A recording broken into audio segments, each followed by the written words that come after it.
Okay.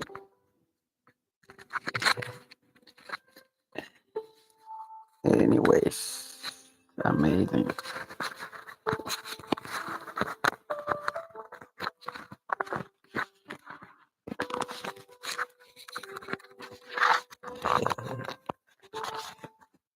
Just realizing that I was speaking without my mic on. For those of you who are probably um, watching on YouTube, you probably was asking yourself, is this guy okay? Anyways, um, so should I take it again? Let me take it from the beginning for the sake of my people from YouTube. I know with Facebook, I'm using my phone here, so um, the audio is coming in perfectly. So, introduction: life as a canvas. Life as a canvas. There comes a time in life when the noise settles, the accolades mean less, and you are left alone with one sobering question: how did I get here? If you are reading this, chances are you've asked that question more than once. You may have whispered it late at night when sleep wouldn't come, or you've probably screamed it in the silence of your car after another day that felt just like the last one. But I want you to know you are not alone.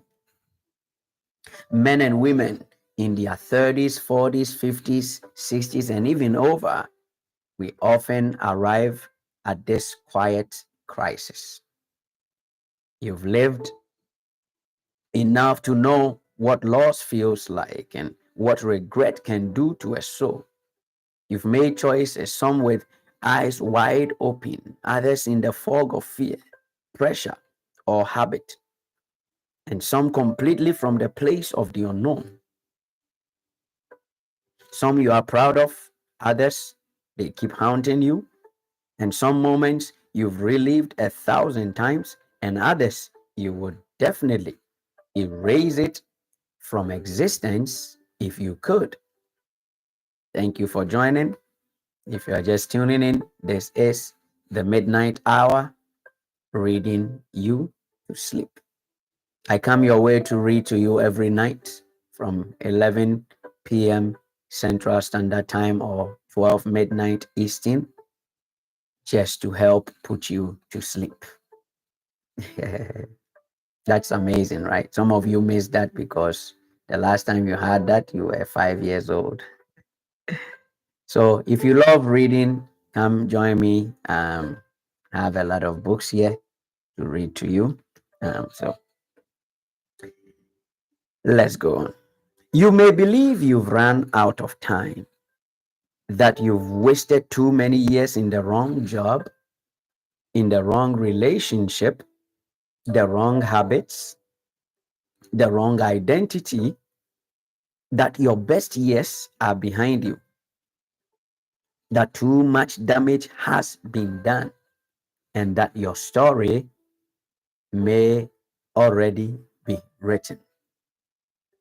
But here is the undeniable truth: your life is not over, your life is not finished, you are not too late, and your story is not fully written, not yet.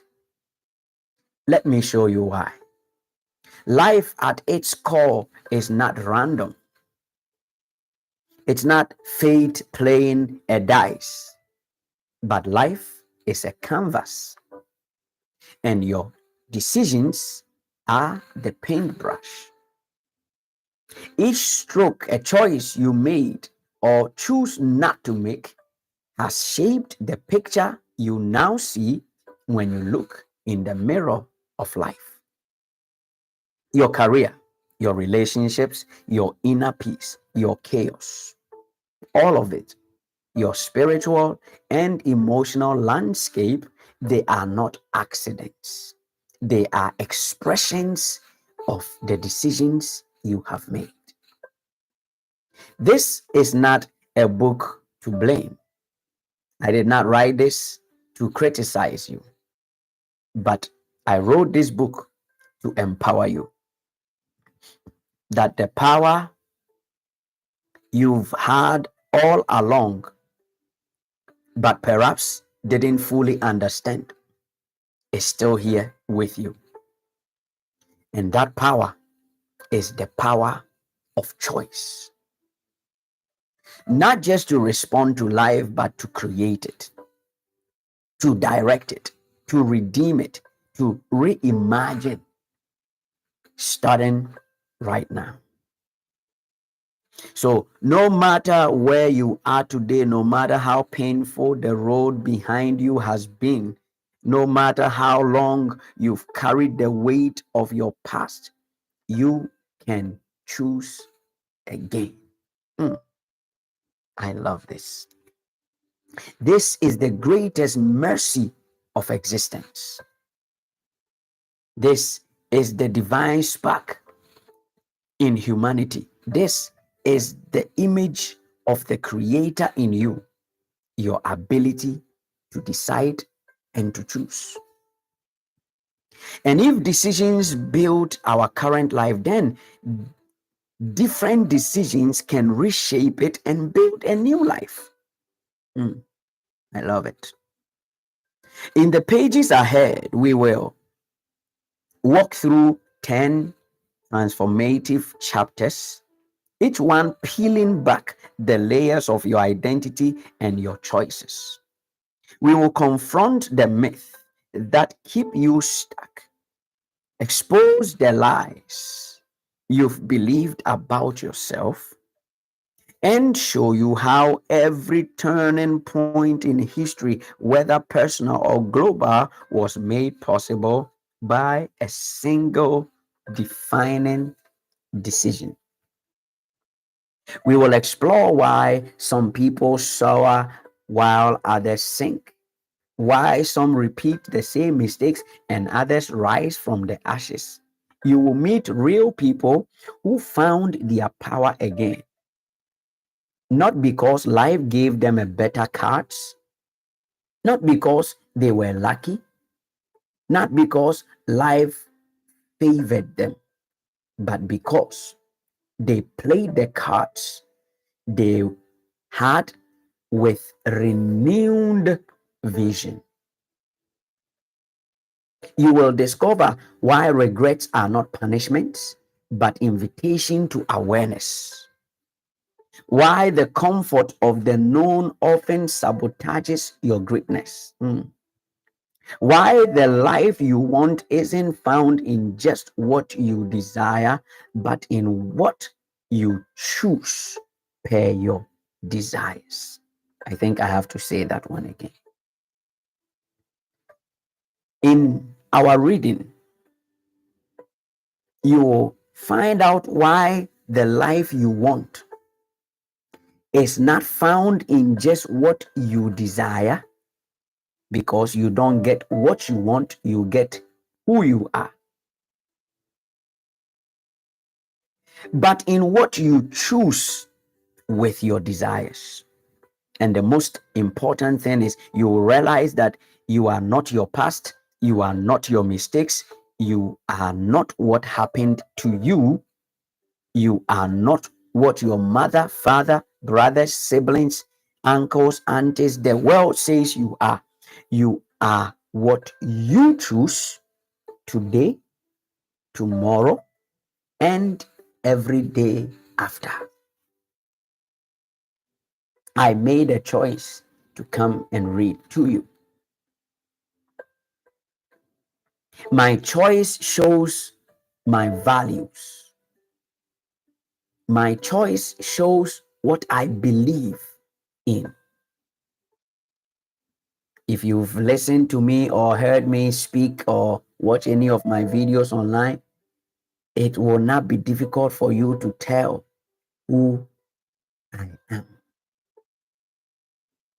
That I am a strong believer in the human capability. I believe in the divinity in you so much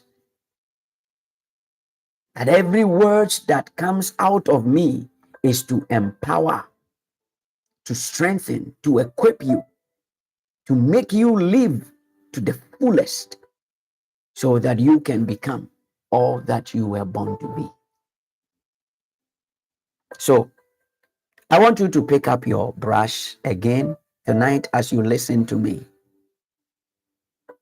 My goal is to inspire life in you one more time, to stir up something from within you, to let you know that the canvas is still clearly open. Yes, you might have made some mistakes on the canvas, but the beauty of it is that with a paintbrush, you can brush through it. Use the mistake. Oh my goodness. Use the mistake as a background. My goodness. Paint it all together and turn the mistake into a background and rewrite on this new background that you have created. That is my goal for you tonight as I read you to sleep. There is still time. There is still space on the canvas. There's still beauty waiting to be made from the broken. So please join me and let's begin painting with one bold decision at a time. Welcome to chapter 1. You are your decisions. The weight of every decision. There is a silent power in every moment we live. A quiet choice hiding beneath every action, each pause, each word left unspoken. But most people don't realize that the life they are living today, the quality of their relationships, their income, their physical health, their emotional climate isn't the result of one grand event. It's the accumulation of countless tiny little decisions made in private, often without even thinking about it. The tragedy and the triumph of life is that nothing is neutral. Every moment is a brush stroke. Every choice, what you say yes to, what you delay, what you tolerate, what you avoid, is all adding to the portrait of who you are becoming. Take the example of two equally capable. One decides each evening to study for an extra hour, even when distractions tempt them. Not because they always feel like it, but because they've committed to something greater. The other puts it off, reasoning that there's always tomorrow, that tiny repeated decisions, the one to engage or avoid, doesn't seem to mean much in a single night. But fast forward a semester, a year, a career, and you will see the difference in the results. This year, if I tell you the things that I have gone through and have to endure, and yet made the decision to write a book every single month, it will amaze you.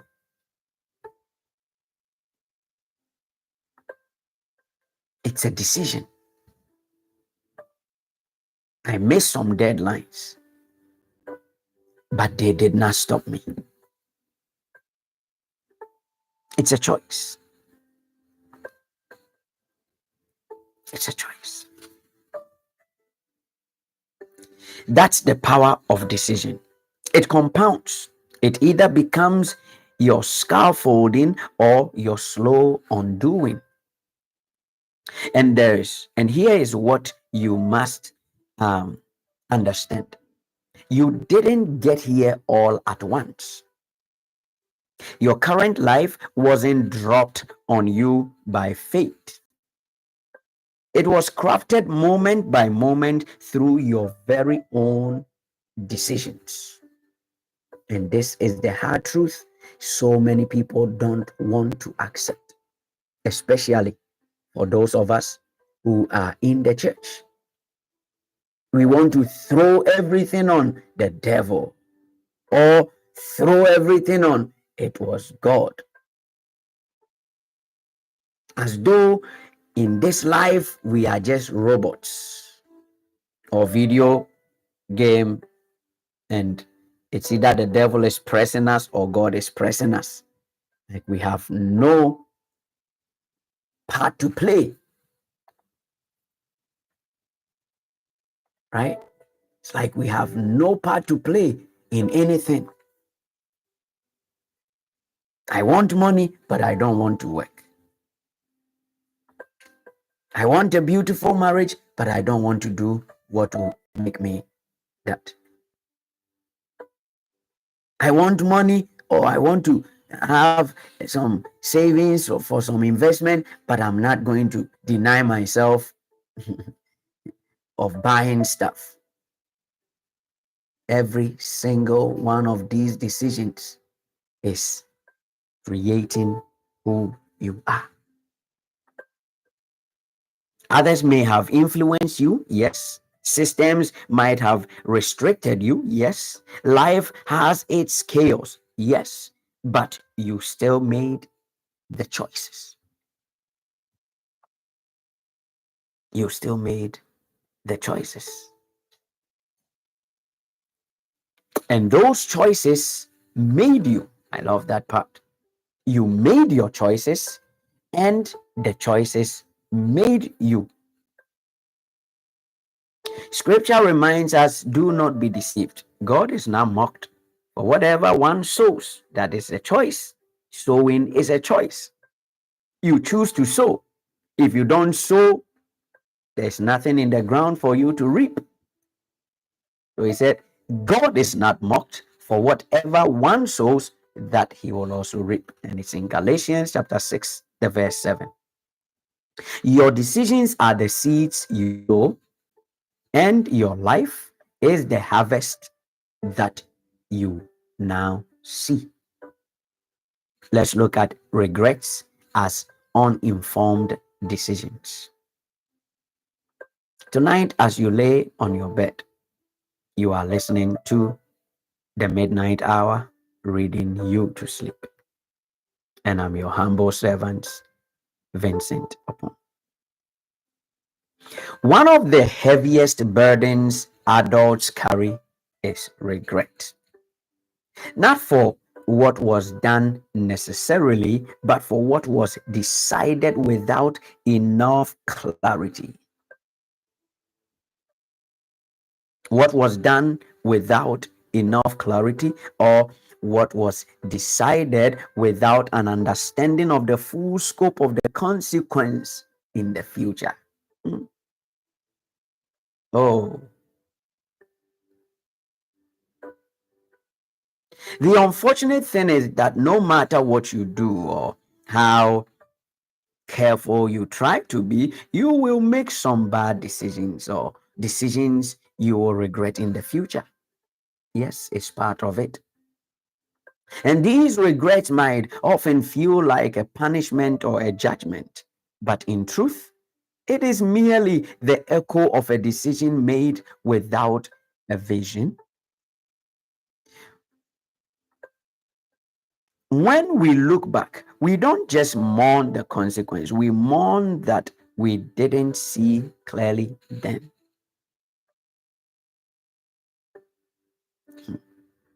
I want you to consider a woman who bought her first home. The excitement was palpable. The mortgage pre-approved. The granite countertops gleaming when we first bought our home. She rushed in, seduced by the surface. The neighborhood looked fine in the brochure. The price was competitive and she felt the pressure. This is what people my age do. That's what she said to herself. But within 6 months, the reality hit: a difficult commute, poor schools, a lack of community, no peace. And the home she dreamed of became a financial and emotional weight, an ocean that seemed to be drowning all the joy and happiness she's built all her life. She didn't choose wrongly because she was foolish. She chose without enough information, without alignment, without waiting for wisdom, and sometimes peer pressure. You've heard of following the Joneses, right? Hmm. And that's what regret usually is. Not a reflection of your wealth, but a signal that we didn't pause long enough to ask better questions. We didn't gather the truth. We didn't consult intuition. We didn't listen to the whisper within. I want you to take, for example, marrying the love of your life.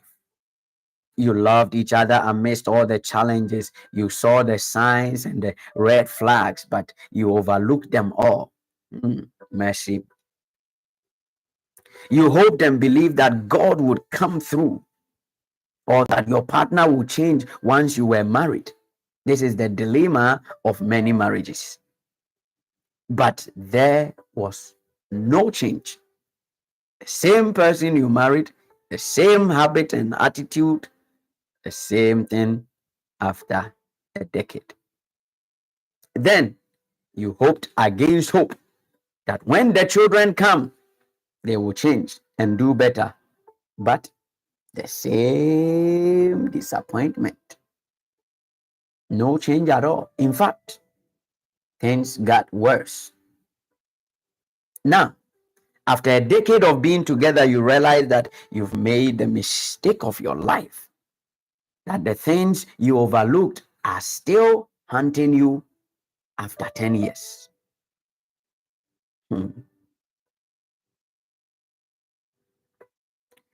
That the things you overlook are still staring at you. And when you check your age, you realize that the decision you did not make 10 years ago had to be made now. Let me interject this. There is a proverb that says that if the decision that was supposed to be made 5 years ago, if you remember, or the tree that was supposed to be planted 5 years ago, if you remember that you did not plant them 5 years ago, when is the best time to plant it? And it's now. And if you fail to make that decision now, you know you will have to make it 10 years down the line again, or you will forfeit a certain life that you are desiring. Please, please, please, tonight, as you lay on your bed, as you are probably at work, maybe it's morning where you are and you are listening to me, I beg you, that decision that you must make it now. Forget about what will people say, what will people think, and what will people do. Those people don't care about you. Those people are frustrated in their own life. Those people are confused in their own way. Those people have too many things they are dealing with.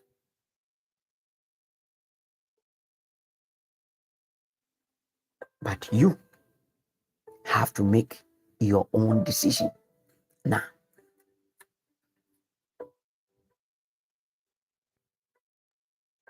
Proverbs, the chapter 19, the verse number 2 tells us, desire without knowledge is not good, and whoever makes haste with his feet misses his way.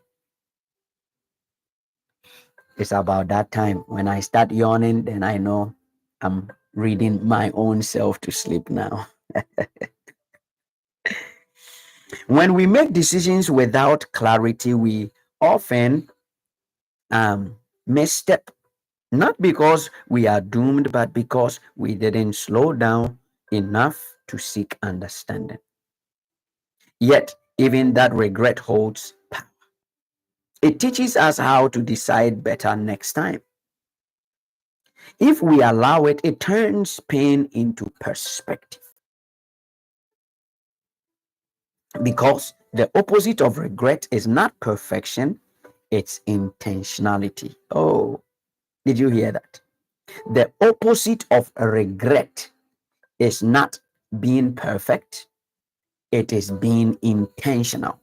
Now you make a decision well informed, intentional, and that's what people will look at you and say, man, that was a wise decision. So wisdom is intentionality, knowing what you want based on what you've lost. My goodness, this is too good. Making a decision with the sight of what you want because of what you have lost. Now you are careful to make a decision because you know that the things you overlooked yesterday has brought you here. If you overlook them again, you will not get to where you have to be. So let the people talk. Let them say what they want to say. It's your decision. It's your choice. Did you hear that? It's your decision and it's your choice. So when next you have to make a decision, decide with boldness, notwithstanding what others may think or say, because your decision defined who you become. Let's take the last topic here and we will be done with this chapter. Decisions as identity. How does your decisions become your identity? Your choices are not just things you do, they are declarations of who you are. Let that sink in for a moment. The decision to rise early or to sleep in, the decision for me to come and read to you, to respond with kindness or to retaliate in anger, to invest in yourself or to stay stagnant. Each one reveals something and it builds something. You have some time on your hand. What are you doing with that time? Are you just flipping through your phone?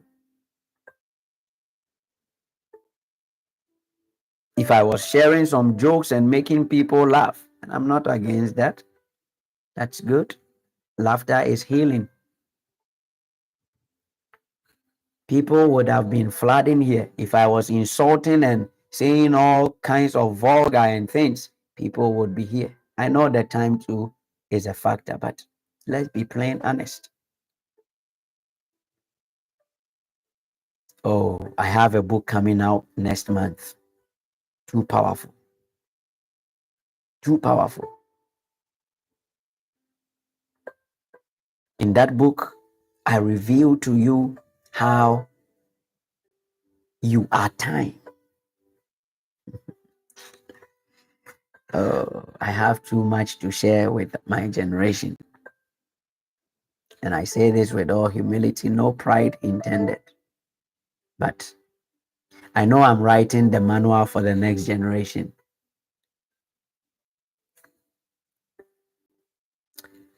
The decision to rise early or to sleep in, to respond with kindness or to retaliate in anger, to invest in yourself or to stay stagnant, each one reveals something and it builds something. You want to know who someone truly is? Don't just listen to what they say. Watch exactly what they choose to do repeatedly.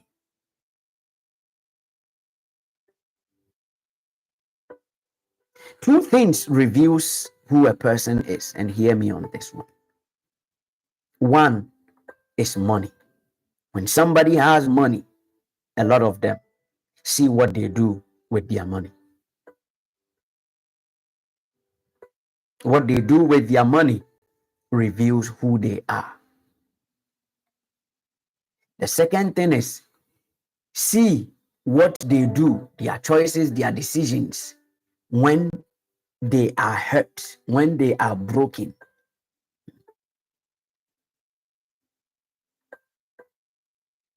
When people are hurt, the things they do reveals who they truly are.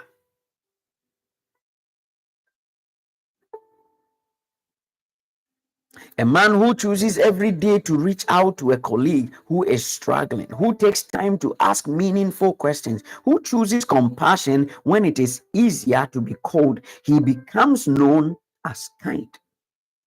Not because he set out to earn a label, but because his choices formed that reality. In the same way, the one who continually chooses to isolate, to ignore their responsibility, to take shortcuts, to justify their bitterness, to sit idle, do nothing, to waste time, become someone they never intended to be. Also, not all at once, but one decision at a time. And that's why the book I'm talking about next month is called Timeless. It talks about time, but I call it timeless because the wisdom in that book is timeless.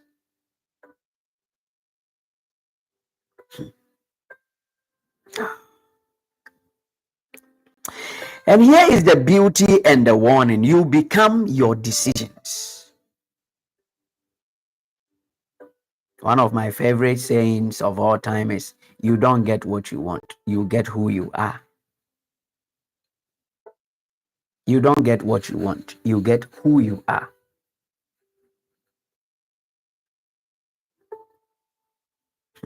Everybody wants something, but who you are is what you will always get, because you will always choose things that will confirm and affirm who you are, and you will continually get the same results and the same reaction and the same expressions from people, because time is a teacher. Time will reveal who you are.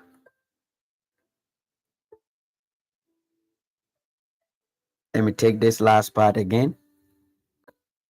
You become your decisions, not just what you want, not what you hope, not what you say in prayer or even in public, but what you actually choose, especially when no one is watching. Jesus said something powerful in Matthew 7, the verse 20. He said, thus you will recognize them by their fruit.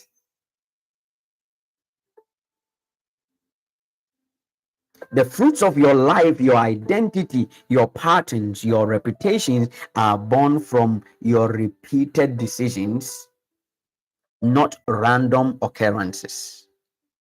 So, if you've been wondering why you feel distant from your dreams, disconnected from your values, misaligned from your purpose, it is because, or it's not because things don't, those things you want don't exist. It's likely because your decisions have not matched up with your deepest truth. And the moment you realize that, it's the moment you are holding your power again, because if decisions build your identity, then your new decisions can reshape that identity. You are not stuck, beloved. You are not done. You are simply being offered the greatest gift of life and of existence. Another chance to choose. So pause as you lay on your bed tonight. Reflect. Don't race past what I'm talking about. Don't brush it off. There is wisdom in what I'm telling you. Let this truth settle with you. You watching me right now. You are your decisions. You are not Vincent. You are not Mia. You are not Akosia. You are not any of you. You are your decisions. Meaning, if you want people to see a new you, you have to choose differently. Did you hear that? If you want people to see a new you, you must choose differently. And beginning today, that truth can be your freedom, not your sentence. In Deuteronomy 30, the verse 19, the Bible says, I have set before you life and death, blessings and curses. But I urge you, choose life. Because when you choose life, not only you will have life, he says, so that you and your children will live. This is the moment to choose again. Thank you. And I have a couple questions for you to think about. The first question is, what motivates your choice?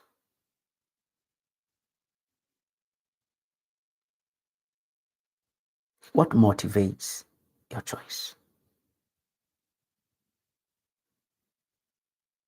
I want you to take a moment and think about the last 5 or 10 decisions you have made. What motivated those choices?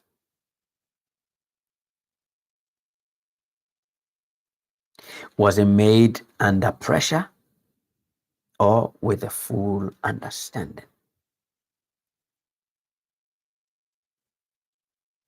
What was the outcome?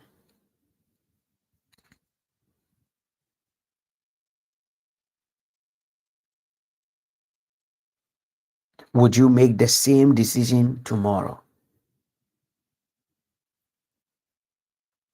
Or you will choose different?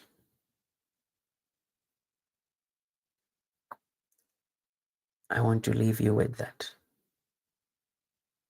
The last decision you made, what motivated you? Was it made out of pressure or with full understanding? What was the outcome? And will you make that same decision if you are given another chance? I love you. And this had been the midnight hour, reading you to sleep. If at this point you are still up and are not sleepy, then after this, go back and listen to it again. You probably might have to listen to it twice or 3 times, just so you will be able to grasp what has been shared. I love you and I bless God for your life. I believe in the divinity within you. Take care and have a good night. Bye bye.